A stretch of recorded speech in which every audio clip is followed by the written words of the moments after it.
Capernaum is mentioned 40 times in the New Testament. So many things happened there. But I'm trying to deal with a synagogue next to the church.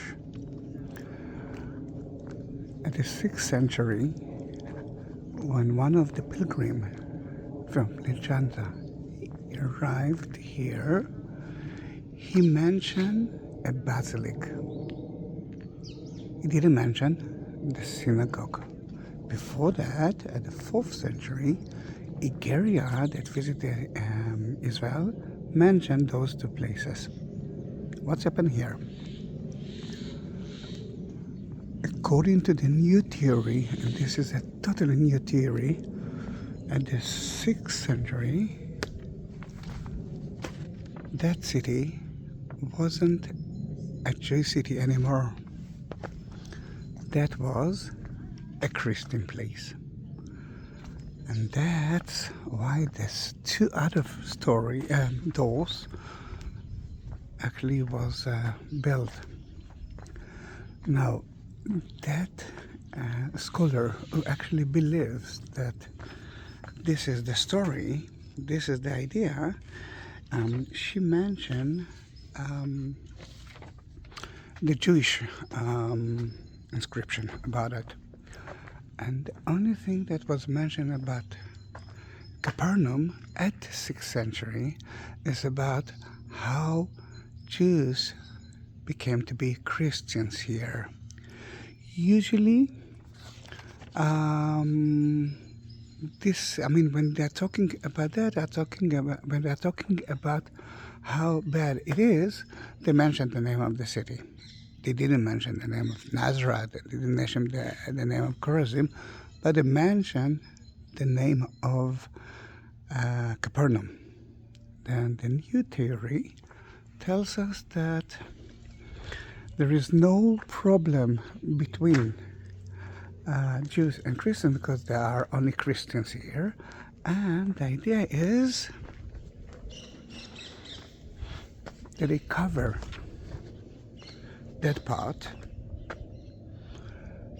and they create one long basilic area that includes the synagogue and includes the church together. This is, for me, something that I hear for the first time. I love the theory in a way. If that is true, this is the first village that all of the people who live there were Christians. This is a really, really lovely theory. Again, of course, there are so many scholars that are against it.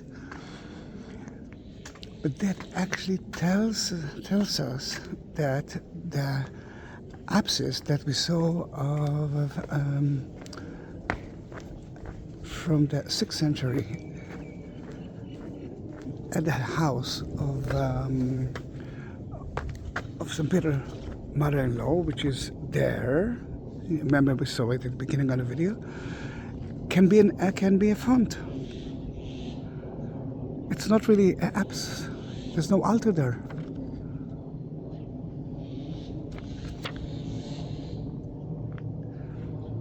Can we prove it? Not sure. But it's a beautiful theory.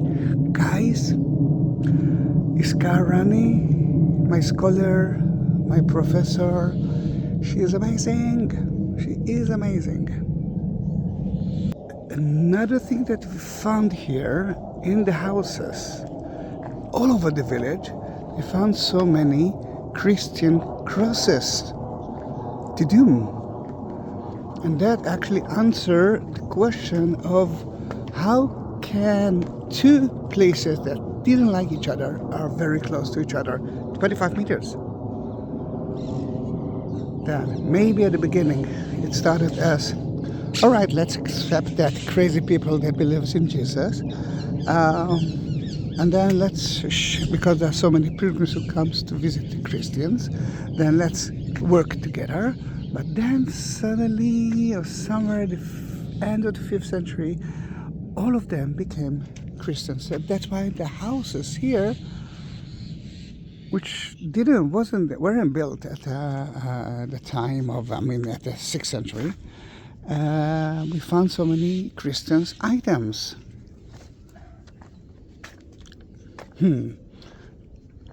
A new theory, I love it. If we're talking about a new theory, two things I have to talk about. Actually, three things. But the first time that Capernaum was mentioned in the oldest gospel, it's about Mark. And it's the first chapter. It's so important, first chapter. And they came to Capernaum and they hurried entered to the synagogue on Shabbat. And if you remember that, there was a guy with a bad spirit on Shabbat in a synagogue, which is so strange. It's a battle between the impure and Jesus, the pure one. And then they went to the house of St. Peter Mother-in-law. Oh, can you hear the bells? 12 o'clock.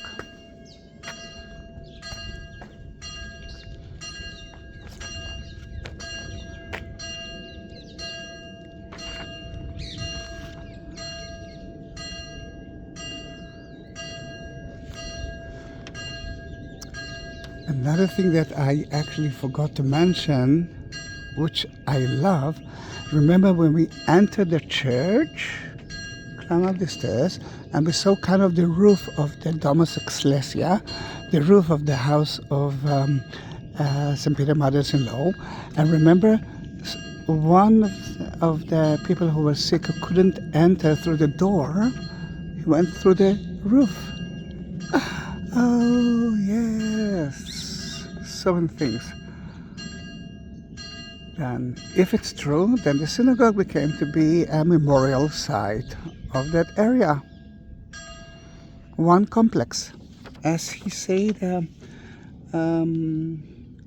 Piacenza pilgrim from the 6th century, we came to Capernaum, to the house of St. Peter, the Blessed Peter, which now is a basilic.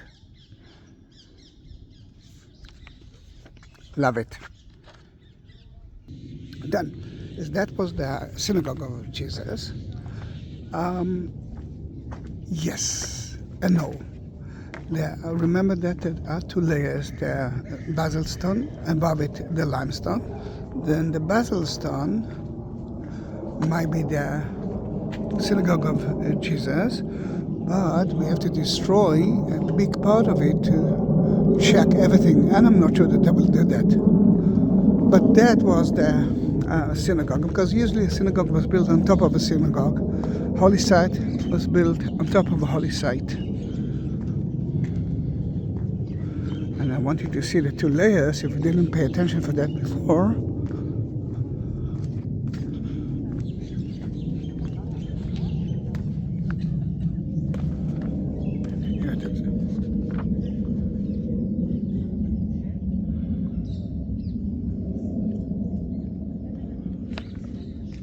And now let me surprise you with another thing. Remember that I told you that there are too many lime items here, and it cannot be for that synagogue, because it's too big for one synagogue, from that one. Then maybe I mentioned that it actually does a few stages of it, but that theory that say that it looks like one basilic, mentioned that the limestones were part of the 6th century church as well. It's so logic. Why not? Remember, there's so many limestone there, 1,500 pieces. There are lots here, and there are more there and there. then in that case, maybe the 6th century church was built with those stones.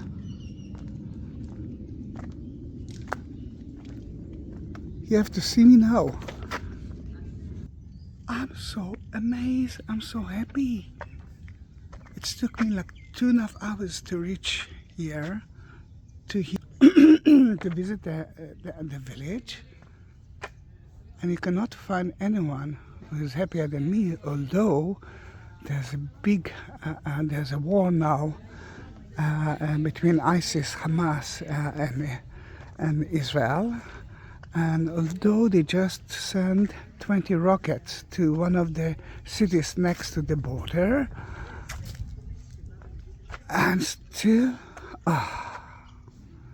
this is something so special. Hallelujah for that. It changed everything for me.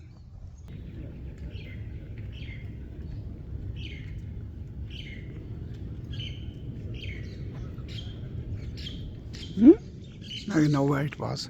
Let's enter the synagogue.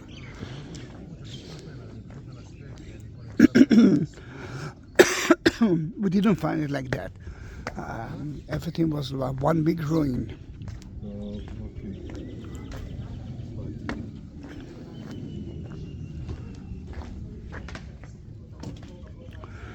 There are a few inscriptions here.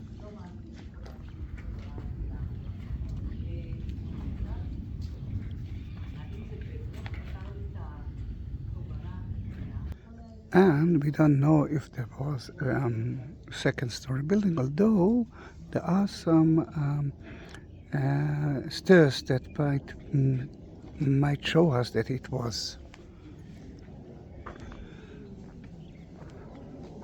That Herod and his sons brought that pillar to here. I'm not talking about King Herod.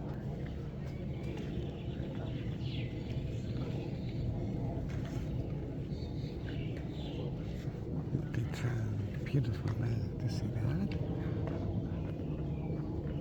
Let me show it to you.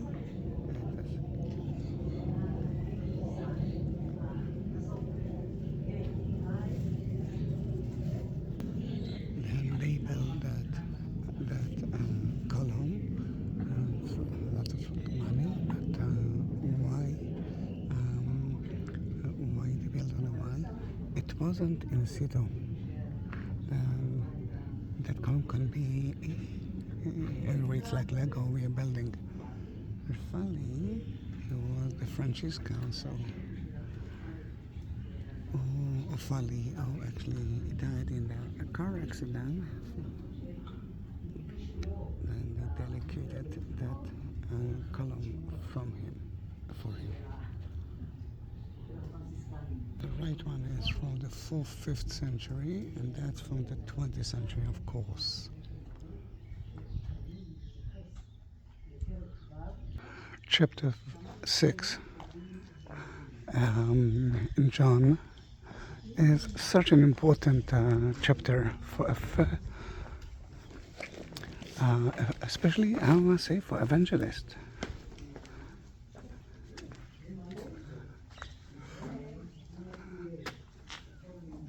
It's actually good for Catholic and Greek, but not the evangelist. It's theological. It's such an important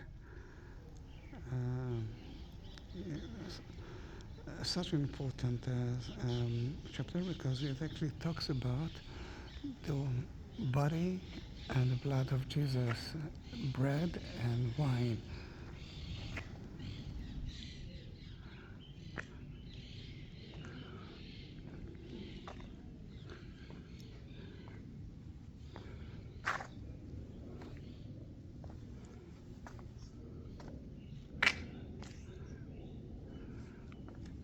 Go to chapter 6, John 28. The evangelist don't listen to it. 26. Are you looking for me because of those miracles? He didn't like that idea. What he wants to know is the message, not the miracles that he performed.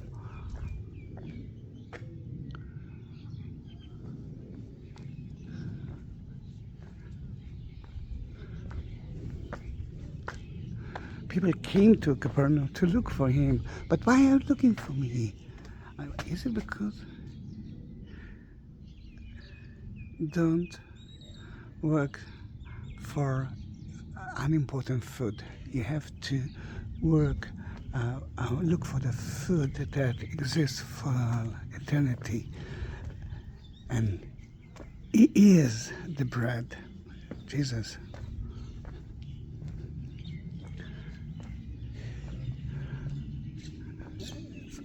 It's beautiful because we're actually talking about it at the Calvary, but this is so before the Calvary, internal bread.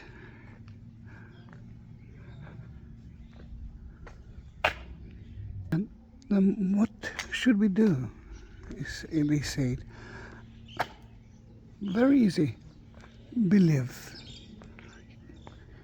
So easy, just accept it. They talked about the bread of Moses, but he said, it's not Moses who gave you the bread, it's God itself. I am the bread of life. If you will believe in me, you won't starve, you won't be thirsty. And that happened here in Capernaum, in the synagogue, right here.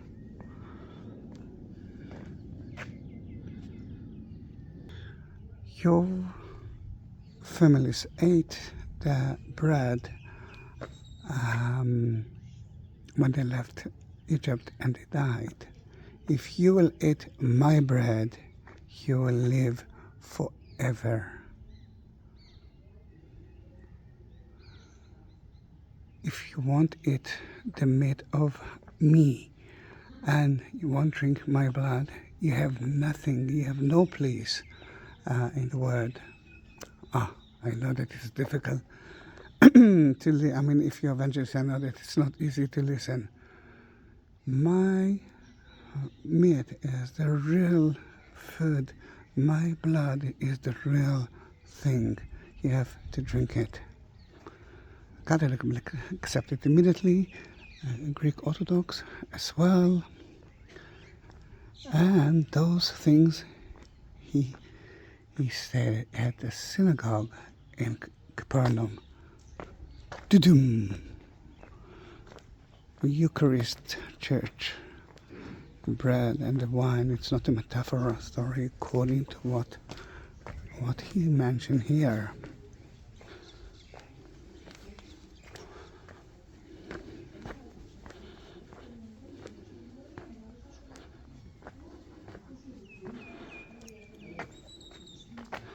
Another thing, usually I'm afraid to talk about it.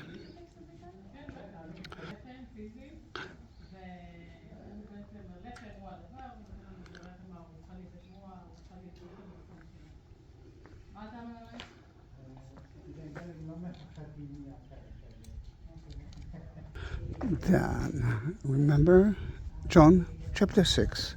It's very important to understand and to read because it was actually said here, I'm the bread. Eat my body, drink my blood, and live forever. It's so many things happened. So many things happened here. Here about the synagogue at the time of Jesus, the Centurion. Remember that Jesus healed his son even without being here. He was on the way here. He was a good man, and he built a synagogue. Maybe the first century synagogue was built by him.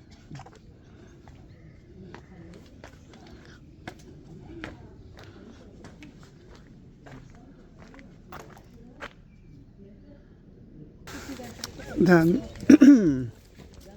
That was the story of Capernaum, the Catholic one, and we are going now to the Orthodox one. And that's going to be a different video. Then if you didn't subscribe my channel and want to see more than 19,000 videos of the Holy Land, please don't forget to do that. And if you want to help me, you have a few options. The first one is to send the link of my channel to all of your friends, because now I'm not working, there's no tourists in Israel. Remember, this is a group of tour guides. And